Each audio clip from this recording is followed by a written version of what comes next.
Identity है वो सिर्फ कागज़ों तक सीमित नहीं है, बल्कि ये ऑनलाइन भी बन चुकी है। ये एक ऐसी प्रॉपर्टी है जो बेशक दिखाई ना दे, लेकिन आज के दौर में ये सबसे ज़्यादा कीमती है। बिल्कुल दर्शकों, हम बात कर रहे हैं यहाँ आपकी ऑनलाइन पहचान और इसके साथ ही ऑनलाइन संपत्ति के बारे में। जैसे आपके सोशल मीडिया अकाउंट हो गए, क्रिप्टो हो गया, इसके साथ ही आपके ईमेल हो गए, ऑनलाइन आपकी वॉलेट हो गया, ये सब इसमें आते हैं।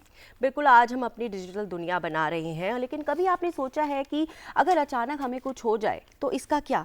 मतलब हम ज़मीन और जायदाद की तो वसीयत बना लेते हैं, लेकिन डिजिटल विरासत का क्या? इसका हकदार कौन होगा?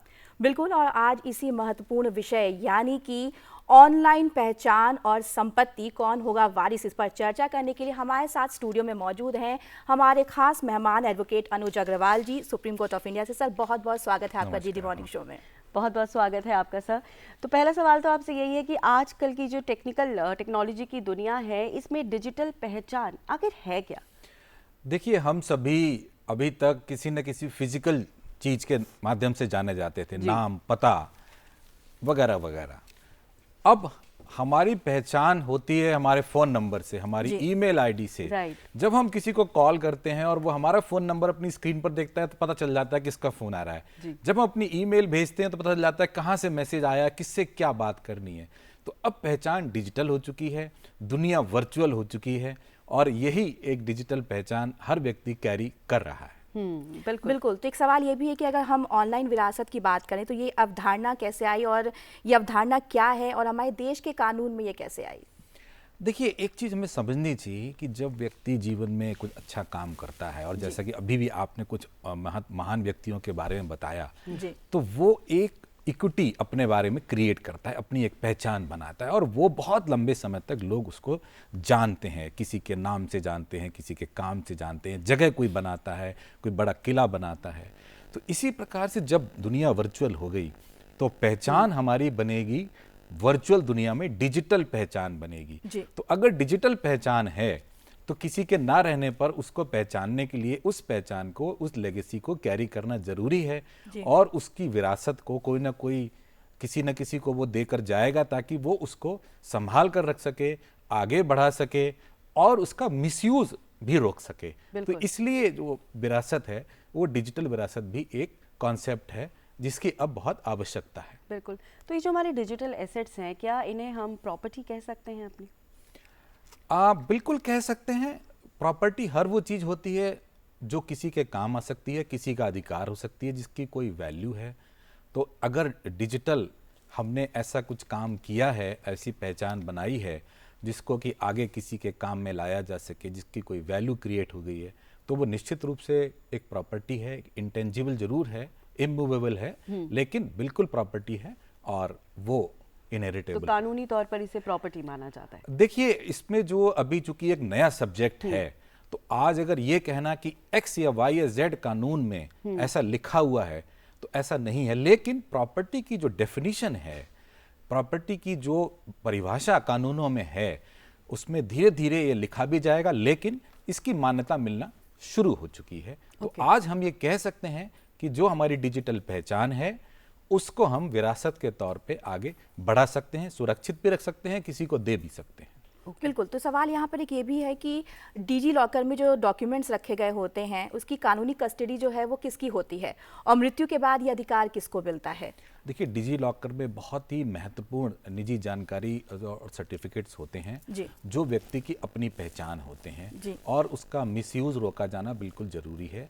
तो डिजी लॉकर का जो भी ओनर है वो एक विल कर सकता है, एक नॉमिनेशन कर सकता है, और जो उसका नॉमिनी है वो उसकी मृत्यु के बाद या उसकी इनकैपेसिटी में, कई बार ऐसा भी हो जाता है कि लोग जीवित होते हैं लेकिन किसी दुर्घटना इत्यादि की वजह से काम करने की स्थिति में नहीं होते हैं, तो वो किसी को नॉमिनेट कर सकते हैं उसको ऑपरेट करने के लिए। तो सर, अगर किसी की डेथ के बाद उसकी सिम की ऑनरशिप की अगर बात करें, तो उसको लेकर अगर कोई फैमिली में डिस्प्यूट होता है तो उसके लीगल प्रोसीजर्स क्या हैं? देखिए, सिम को एक एनओसी यानी नो ऑब्जेक्शन सर्टिफिकेट के माध्यम से किसी दूसरे व्यक्ति को दिया जा सकता है। सिम का मतलब नंबर से है, फोन नंबर से है, क्योंकि आइडेंटिटी तो नंबर है, सिम तो खाली उसका एक माध्यम है। तो ऐसी स्थिति में एक एनओसी के माध्यम से दी जा सकती है। लेकिन जहां तक सवाल मृत्यु के बाद का है, तो या तो वो एनओसी पहले दी जा चुकी है और वो एक विल के माध्यम से एक ऐसी एनओसी बनाई जा सकती है ओके। जिसको कोर्ट के आदेश से लागू करवाया जा सकता है।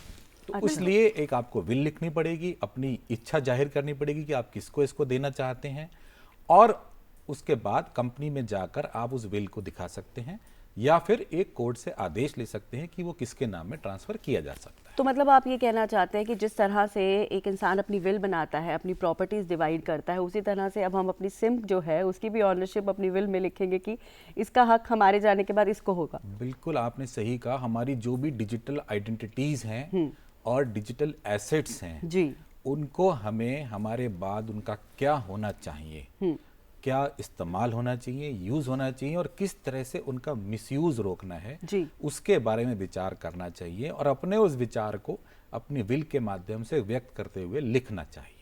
तो एक सवाल यहाँ पे बिल्कुल ये सिम को लेकर ही हो रहा है रतिका जी। सर, ये सवाल ये है कि कोई व्यक्ति है, उसका कोई केयर टेकर है या फैमिली मेंबर है, तो अगर उसकी मृत्यु हो जाती है तो उसके बाद बिना अनुमति के क्या कोई सिम पोर्टिंग करा सकता है? देखिए, ये बहुत ही महत्वपूर्ण प्रश्न आपने पूछा और इससे संबंधित कुछ मामले आए हैं जहाँ पर साइबर फ्रॉड भी हुआ है कि केयर टेकर इत्यादि ने उस सिम का गलत इस्तेमाल करते हुए फाइनेंशियल ट्रांजैक्शंस भी किए हैं। तो ये मैं समझता हूँ सभी लोगों के लिए आवश्यक है कि वो अपने सिम के बारे में सावधान रहें जी। और ये भी सुनिश्चित करें कि उनके ना होने पर या उनकी इनकैपेसिटी, कई बार जब बीमार हैं तो शायद ऑपरेट नहीं कर पाते हैं चीज़ों को, तो उसका उत्तराधिकारी कौन होगा या उसको किस तरह से इस्तेमाल किया जाएगा, कौन उसको इस्तेमाल कर सकता है और किस तरह से इस्तेमाल कर सकता है, ये आपको लिखना पहले से पड़ेगा, अपनी बात को बताना पड़ेगा। अगर आपने ऐसा नहीं किया तो फिर उसका मिसयूज हो सकता है, आपकी संपत्ति का भी नुकसान हो सकता है, आपकी आइडेंटिटी का भी मिसयूज हो सकता है। एक फोन नंबर ही तो आपकी आइडेंटिटी है। जब आप फोन करते हैं तो लोग समझ जाते हैं कि वो किससे बात कर रहे हैं और हो सकता है फोन पर लेन देन भी हो जाए, और अगर वो फोन नंबर कोई गलत व्यक्ति आपके बिहाफ पर चला रहा है तो ऐसे में एक क्राइम भी हो सकता है, एक फ्रॉड भी हो सकता है, एक नुकसान भी हो सकता है। इसलिए ये बहुत केयरफुली इसको इस्तेमाल करना है और इसकी लेगेसी को भी मेंटेन करना है। बिल्कुल। तो सर, स्वयं जो स्वैपिंग के जरिए व्हाट्सएप हैकिंग जैसी घटनाओं से डिजिटल पेमेंट और पर्सनल डेटा की सुरक्षा कैसे होगी? देखिए, अभी एक नया प्रावधान हमारे यहाँ आया है जहाँ पर सिम बाइंडिंग की जा रही है, यानी कि जिस फोन में जो नंबर चल रहा है केवल व्हाट्सएप उसी पर चलेगा, ऐसा सरकार ने आदेश जारी किया है। तो उस केसेस में अब ये जो साइबर क्राइम व्हाट्सएप की पोर्टिंग के माध्यम से हो रहे हैं, दूसरे फोन में व्हाट्सएप को चलाते हैं, फोन किसी में नंबर कहीं चल रहा है और व्हाट्सएप कहीं चल रहा है, तो उसको रोकने के लिए सरकार ने ये प्रभावी कदम उठाया है और जल्दी ही सभी फोन के ऊपर ये लागू हो जाएगा। तो इस प्रकार के जो अपराध हो रहे हैं उसमें काफी कमी आएगी और दूसरे फोन से अब आप व्हाट्सएप का गलत इस्तेमाल जो खासतौर पे अपराधी अभी कर रहे हैं वो रुक जाएगा। तो ये अपने आप ही सरकार इस पर कदम उठा चुकी है। ओके। तो सवाल ये कि अगर व्हाट्सएप पेमेंट आजकल बहुत चल रहा है, तो व्हाट्सएप पेमेंट हो रहा है या फिर ऑनलाइन अगर कोई बिलिंग होती है, अगर इसमें कोई फ्रॉड होता है तो इसका जिम्मेदार कौन होगा? देखिए, ये तो केस टू केस डिपेंड करेगा जी, क्योंकि अमूमन कोई भी ऐसा जो ट्रांजैक्शन होता है वो ऑथेंटिकेट करने के बाद ही, ओटीपी इत्यादि के बाद ही किया जाता है। लेकिन जब हम फोन को बाइंड कर देंगे व्हाट्सएप से, तो जिसका फोन है उसी पर व्हाट्सएप चलना चाहिए और उसी का पेमेंट है, तो उस केस में ये जो फ्रॉड्स हैं इनकी संख्या मुझे लगता है बहुत कम हो जाएगी और ये एक अच्छा कदम सरकार ने उठाया है।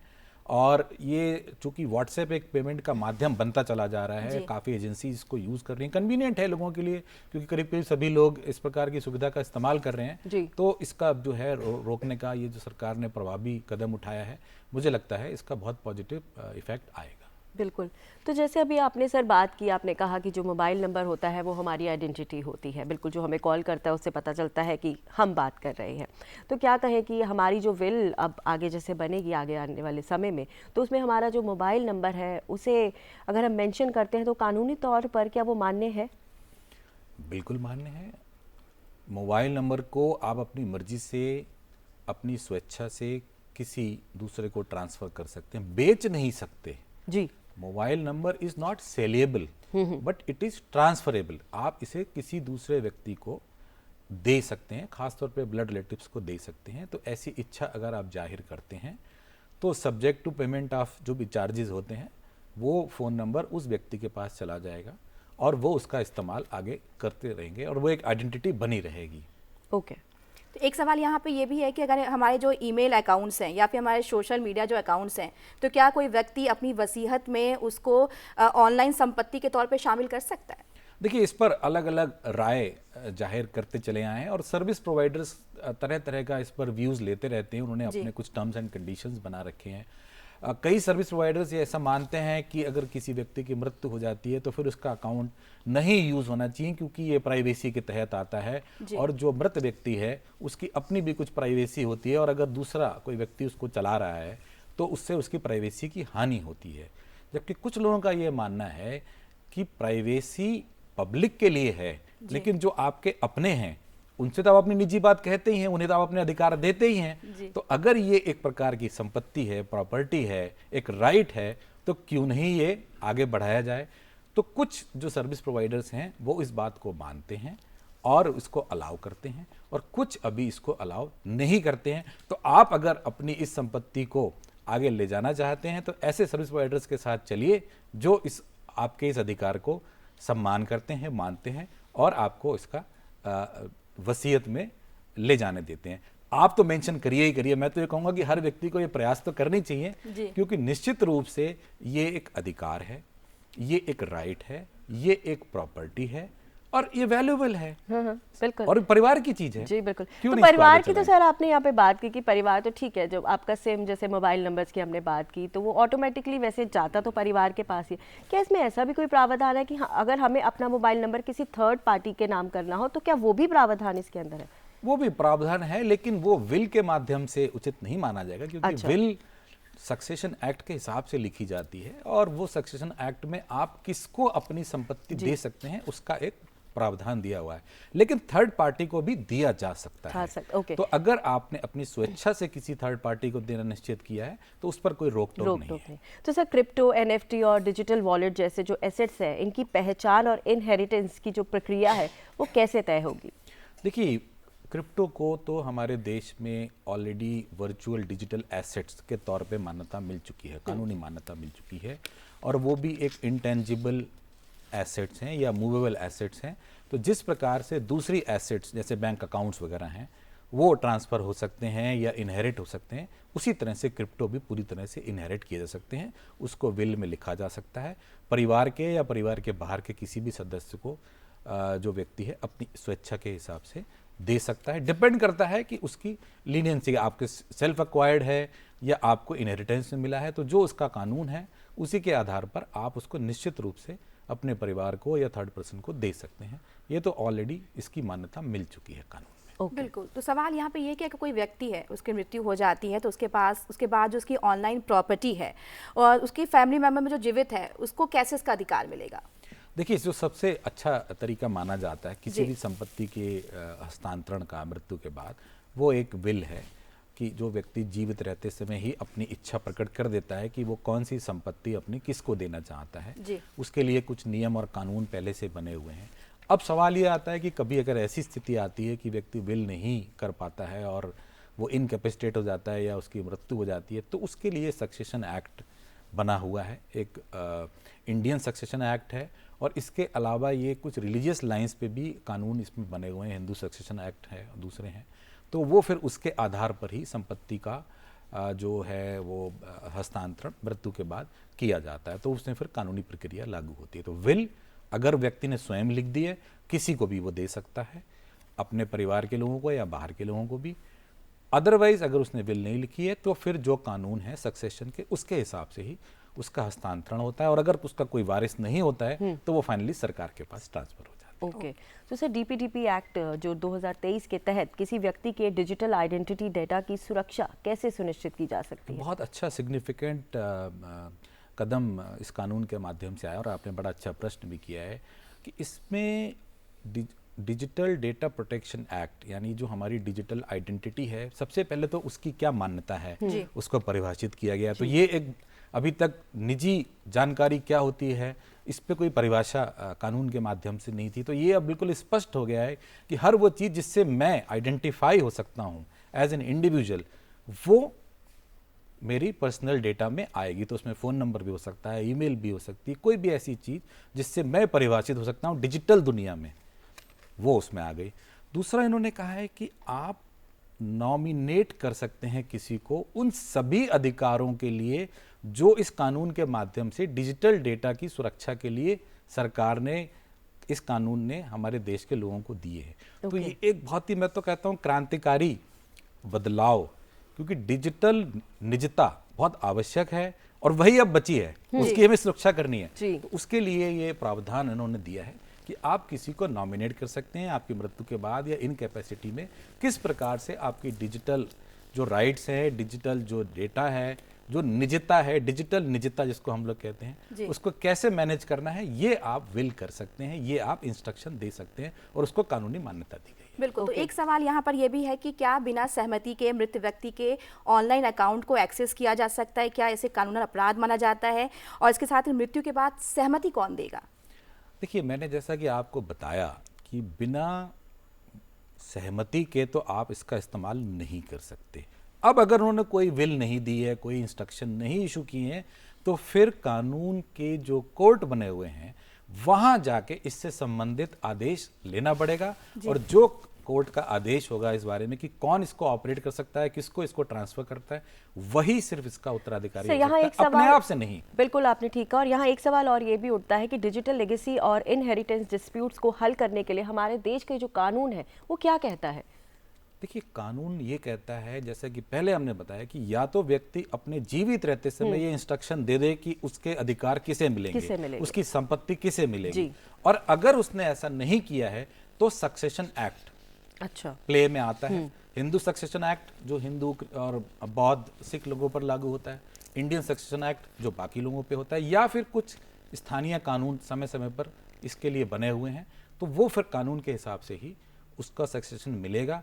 कौन किसका ब्लड रिलेटिव किस लेवल पर है, ये एक बहुत ही एलेबोरेट कानून बना हुआ है। और अगर कोई भी नहीं है तो ऑफ कोर्स सरकार के पास जाएगा।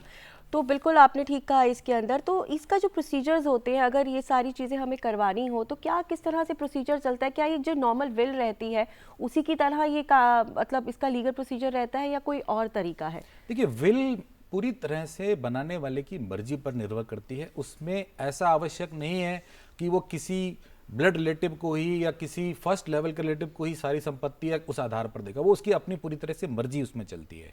लेकिन अगर वो अपनी मर्जी बताता नहीं है जीवित रहते समय, फिर कानून में जिस प्रकार से डिस्ट्रीब्यूशन के बारे में बताया गया है वही चलेगा, फिर किसी का और नहीं चलेगा। और जब आप अदालत में इसके डिक्लेरेशन के लिए जाते हैं तो अदालत उन्हीं संबंधों को देखते हुए कि कौन किसके किस लेवल का ब्लड रिलेटिव है, डिक्लेरेशन देती है, घोषणा करती है कि किसको क्या मिलेगा, किसको। बिल्कुल बिल्कुल सही कहा आपने। और बहुत सारी हमें जानकारी यहाँ पर मिली कि ऑनलाइन संपत्ति और ऑनलाइन पहचान, कौन होगा वारिस, इस पर इतनी महत्वपूर्ण जानकारी साझा करने के लिए advocate Anuj Agarwal, supreme court of India, sir आपको बहुत बहुत शुक्रिया। Thank you so much sir, thank you.